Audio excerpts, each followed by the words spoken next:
pourquoi faire une école d'ingénieur post-bac et pas une classe de prépa? Alors je pense que ce qui est important, c'est que quand on fait une école post-bac, il n'y a pas forcément la pression de se dire à la fin de mes 2 ans comme en prépa, est-ce que je vais avoir l'école que je veux, est-ce que ça veut dire que si je n'ai pas mon école, il faut que je refasse une année en plus. Là, une fois qu'on est rentré dans l'école en post-bac, on est pour les 5 ans, on est dans la même école. Après, on est sûr entre la prépa intégrée et la branche, on est sûr de passer, il n'y a pas de pression à avoir. Aussi sur la quantité de cours, je pense qu'en post-bac, il y a une diversité déjà plus importante sur les cours. On ne fait pas forcément que des mathématiques, de la physique comme en prépa. On fait aussi de l'économie, du marketing. Voilà, on fait des choses plus diversifiées. Dans un cadre moins aussi, je pense, moins sérieux. Ça permet d'être plus détendu, moins stressé, avec quand même moins d'heures de cours. Voilà, je pense que c'est un avantage pour ça. Alors les deux sont possibles évidemment, mais ce qu'il ne faut pas oublier quand on veut choisir le métier d'ingénieur, un ingénieur c'est quelqu'un qui conçoit aussi des choses. Ce n'est pas que des maths et de la physique, c'est aussi des maths et de la physique appliquées à quelque chose. Et donc en faisant la prépa c'est bien, mais en faisant soit une école, une prépa intégrée, dans une prépa intégrée on aura des projets où on va concevoir des choses, bidouiller, inventer des systèmes, et ça fait aussi partie du métier d'ingénieur. Bonjour, je suis Alexandre Ekia, je suis le délégué général du Concours Avenir. Le Concours Avenir est un concours commun à 7 grandes écoles d'ingénieurs réparties un petit peu partout en France, mais également un campus à Casablanca. C'est un concours qui permet d'entrer dans ces écoles post-bac, soit sur le dossier du candidat, soit en passant des épreuves écrites. Et ces épreuves écrites peuvent avoir lieu un petit peu partout sur le territoire en France, et là également un centre à Casablanca. Je ne suis pas certain qu'on puisse dire qu'il soit préférable de passer par une école post-bac ou par des classes préparatoires. Je crois que chaque profil d'étudiant trouvera sa voie dans l'une de ces deux propositions. Les écoles post-bac offrent à des candidats des études plus concrètes, c'est-à-dire que dès la première année, on va rentrer dans des cours concrets, j'entends par là des cours dans des laboratoires, des cours d'optique, des cours d'électronique, des cours de mécanique, des stages obligatoires, des relations avec les entreprises très concrètes, des cours d'informatique, et c'est ce que recherchent les étudiants. Rester en classe préparatoire, c'est malgré tout rester dans un système très lycéen finalement, où on va finalement faire beaucoup de ce qu'on appelle nous aujourd'hui les fondamentaux, et qui sont nécessaires pour les écoles d'ingénieurs que sont les maths et la physique. Mais voilà, les écoles dites à classe préparatoire permettent aux étudiants de rentrer plus rapidement dans le vif du sujet. Voilà.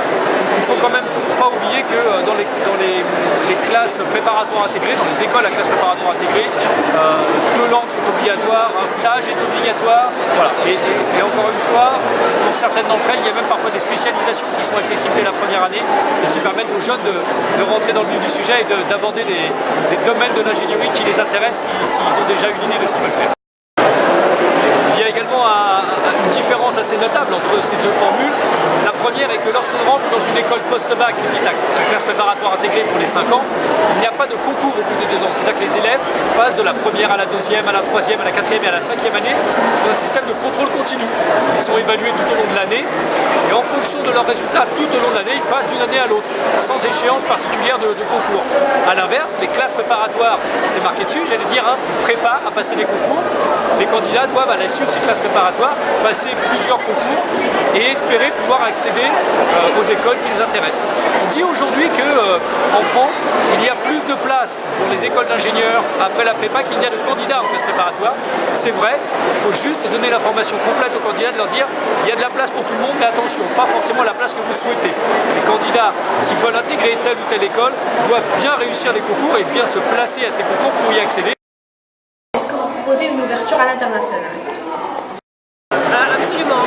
Le CGLEC est une école d'ingénieurs très ancrée qui s'applique à une ouverture internationale extrêmement poussée.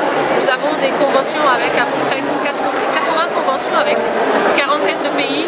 Ça couvre les 5 continents. Donc ça implique des stages à l'étranger obligatoires, l'accréditation de la CTI pour avoir un diplôme d'ingénieur, c'est 3 mois minimum à l'international, ça c'est le minimum syndical. Il y a la possibilité de faire des semestres à l'étranger, des années complètes à l'étranger avec des universités partenaires, avec des années complètes où l'on peut revenir également avec un double diplôme diplôme à l'international. Donc oui, l'international est un incontournable dans les écoles d'ingénieurs avec, comme je vous disais, les 3 mois minimum. Et à l'ICU UDEC, on en fait beaucoup plus. Alors il faut savoir que dans le réseau UT, qui est composé de 3 écoles, l'international est très important. Il est fortement conseillé de faire 6 mois à l'étranger durant les 5 ans. On a des centaines d'écoles partenaires à travers le monde, que ce soit en Amérique du Nord, Amérique du Sud, dans l'Europe. On a un pôle aussi à Shanghai, en Asie, en Australie aussi. Voilà, on a vraiment beaucoup de pôles. On a aussi des doubles diplômes qui sont proposés, donc ça va être sur une durée d'1 an dans des universités partenaires. Il y a aussi pour l'ouverture internationale le fait qu'on ait aussi beaucoup d'étudiants étrangers qui viennent sur l'école, qui permettent de faire partager notre réseau aussi à l'international. On peut déjà, avant de partir à l'international, commencer à connaître leur culture. Ça permet déjà d'avoir une bonne optique et une bonne ouverture sur ça avant de partir à l'étranger. Est-ce que votre formation est adaptée si je veux faire de la recherche?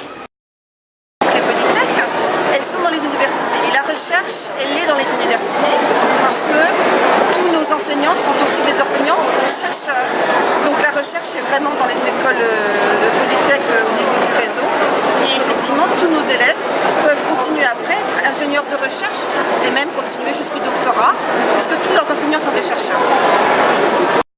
Alors il faut savoir que les 3 écoles proposent des masters et des doctorats. Donc pour ceux qui veulent par exemple, qui ont fait les 5 ans de l'école d'ingénieur, qui ont leur diplôme d'ingénieur, mais qui veulent continuer par faire un doctorat, la porte est ouverte.